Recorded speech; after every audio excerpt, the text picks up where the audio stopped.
जय हिंद साथियों, आप सभी का स्वागत है मेरे YouTube चैनल पर। आज की वीडियो में है कुछ महत्वपूर्ण सामान्य ज्ञान यानी कि जनरल नॉलेज के क्वेश्चन जो आपकी किसी भी परीक्षा में आ सकते हैं और वैसे भी आपको इन सब प्रश्नों की जानकारी होनी चाहिए। तो वीडियो शुरू करते हैं बिना किसी देरी के और चलते हैं सवालों की दुनिया में। पहला सवाल आपके सामने है, फतेहपुर सीकरी की स्थापना का श्रेय किसे जाता है? आगरा में फतेहपुर सीकरी है, उसकी स्थापना का श्रेय किसे जाता है? तो इसका जवाब है अकबर। फतेहपुर सीकरी की स्थापना का श्रेय अकबर को जाता है। 16वीं शताब्दी के उत्तरार्ध में सम्राट अशोक द्वारा निर्मित फतेहपुर सीकरी है और फतेहपुर सीकरी लगभग 10 वर्षों तक मुगल साम्राज्य की राजधानी थी। अगला प्रश्न आपके सामने है, मोहनजोदड़ो को अन्य किस एक नाम से भी जाना जाता है? मोहनजोदड़ो को अन्य किस एक नाम से भी जाना जाता है?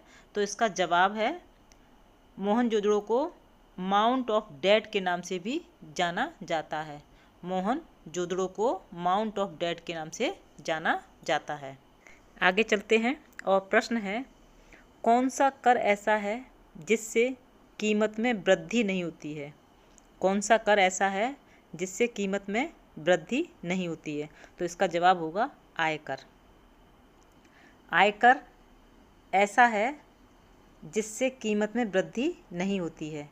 आयकर यानी कि इनकम टैक्स वह कर है जो सरकार लोगों की आय में से लेती है। आयकर सरकारों के क्षेत्राधिकार के भीतर स्थित सभी संस्थाओं द्वारा उत्पन्न वित्तीय आय पर लागू होता है। इसी के साथ अगले प्रश्न की तरफ बढ़ते हैं। भारत भारतीयों के लिए नारा किस संस्था ने दिया था? तो इसका जवाब होगा आर्य समाज ने। भारत भारतीयों के लिए यह नारा आर्य समाज संस्था ने दिया था, जिसकी स्थापना स्वामी दयानंद सरस्वती ने 1875 में मुंबई में मथुरा के स्वामी विरजानंद की प्रेरणा से की थी। और आर्य समाज एक हिंदू सुधार आंदोलन है जिसकी स्थापना स्वामी दयानंद सरस्वती ने 1875 में की थी। इम्पोर्टेंट क्वेश्चन है, इसको याद रखिए बहुत अच्छे से। आगे चलते हैं और प्रश्न है, कबड्डी खेल में खिलाड़ियों की संख्या कितनी होती है? आप सभी इस खेल को खेले होंगे और उसको बहुत अच्छे से आप जानते होंगे। यहाँ प्रश्न है, कबड्डी खेल में खिलाड़ियों की संख्या कितनी होती है? तो इसका जवाब होगा, कबड्डी में 12 खिलाड़ी होते हैं, जिसमें से 7 कोर्ट में होते हैं और 5 रिजर्व होते हैं। Kabaddi court dodge ball game जितना बड़ा होता है। कोर्ट के बीचों बीच एक लाइन खिंची होती है जो इसे 2 हिस्सों में बांटती है। तो इस तरह से कबड्डी खेल खेला जाता है। इसी प्रश्न के साथ आगे बढ़ते हैं कि कौन सा पुरस्कार भारत के सर्वोच्च खेल पुरस्कारों में से एक है? कौन सा पुरस्कार है खेल पुरस्कारों में जो सबसे बड़ा है? तो इसका जवाब होगा राजीव गांधी खेल पुरस्कार, राजीव गांधी खेल रत्न पुरस्कार। इस पुरस्कार में 1 पदक, 1 प्रमाण पत्र और 25 लाख रुपए का नगद पुरस्कार शामिल होता है। यह भारत का सर्वोच्च खेल रत्न सम्मान है। आगे बढ़ते हैं और प्रश्न है, इम्पोर्टेंट है प्रश्न, अशोक के शिलालेखों की लिपि क्या है? अशोक के शिलालेखों की लिपि क्या है? तो इसका जवाब होगा ब्राह्मी लिपि। अशोक के शिलालेखों की लिपि ब्राह्मी लिपि है।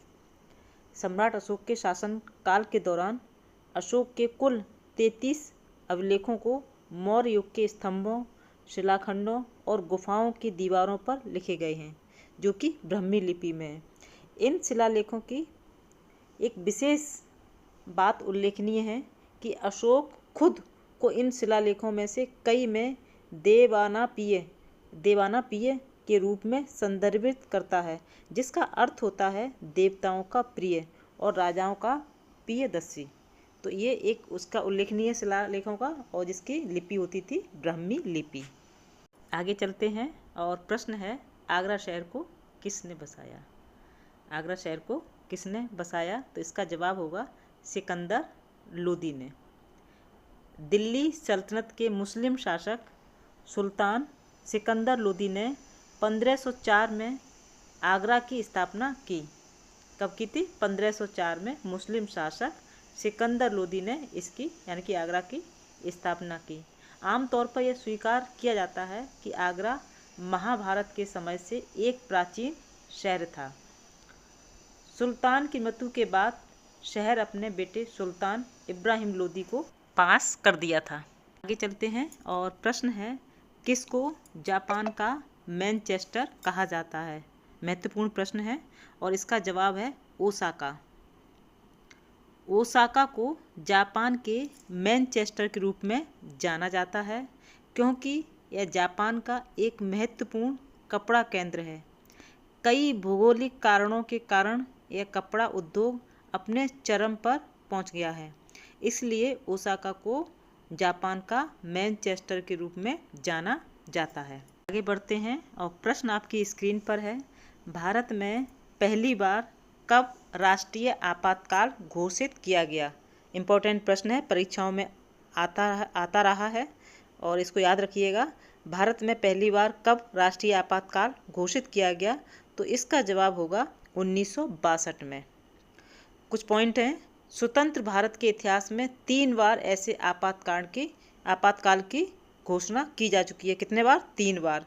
और पहला इसका उदाहरण देखने को मिला 26 अक्टूबर 1962 से 21 नवंबर 1962। 26 अक्टूबर 1962 से 21 नवंबर 1962 के बीच भारत चीन युद्ध के दौरान हुआ था, जब भारत की सुरक्षा को बाहरी आक्रमण से खतरा घोषित किया गया था। तब ये भारत में पहली बार राष्ट्रीय आपातकाल घोषित किया गया था, पहली बार। आज की इस वीडियो में महत्वपूर्ण प्रश्न लेकर आए थे हम आपके पास। वीडियो पसंद आई है, वीडियो को लाइक करें, शेयर करें और चैनल को सब्सक्राइब भी करें।